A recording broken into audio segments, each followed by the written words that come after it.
现在一直要到啊，四界拢会使看到圣诞红。要不你敢知影，这个圣诞红内面这个白色的领、白色的汁，其实是有毒。若去吸到话，较严重的影响呢皮肤发红。厝内若有囡仔爱特别细致。啊，到底圣诞红这个外表下有甚款的秘密？咱就为圣诞红的产地找答案来看今仔日的真相急先锋。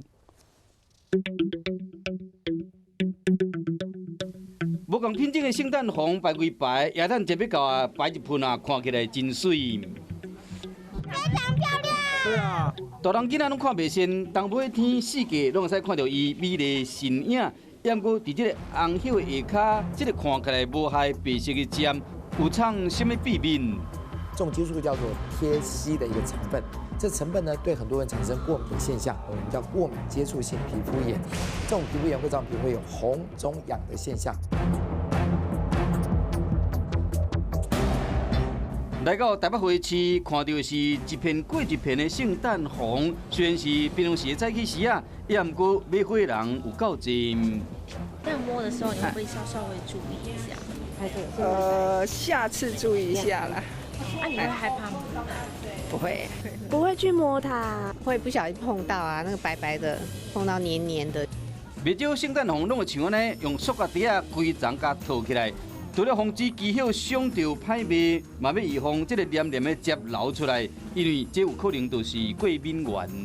过敏植物要看个人的体质，所以基本上只要是植物性的东西，或是说有这些萃取物的东西，植物性萃取物的东西，尽量注意说接触的时候要小心。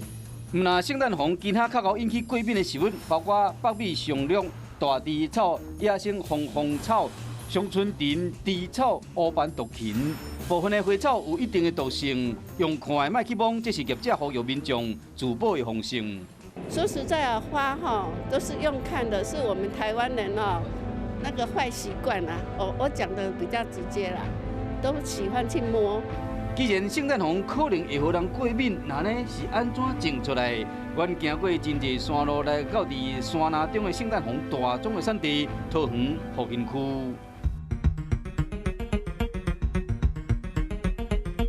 基本上我们都会碰触到了，那它不是说真的这么敏感，那有可能在新生儿的皮肤上面是有机会的。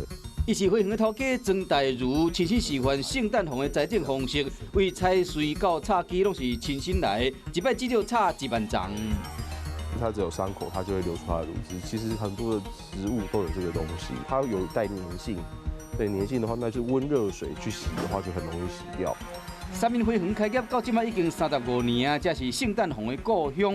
远看过色彩缤纷的花，拢是员工亲手栽培，这是头家累积真侪年的经验。基本上最大的问题点还是说，尽量不要不小心把它吃入，怕幼童不小心误食它，那可能会造成肠胃不适的情况。为着无要让遮水的圣诞红变成皮肤的过敏源，若是无适宜去碰到白色的领，引起红肿发红会痒的镜头，都要用大量的水冲过了去找医生。手诊刷嘛要赶紧洗手，以免过敏。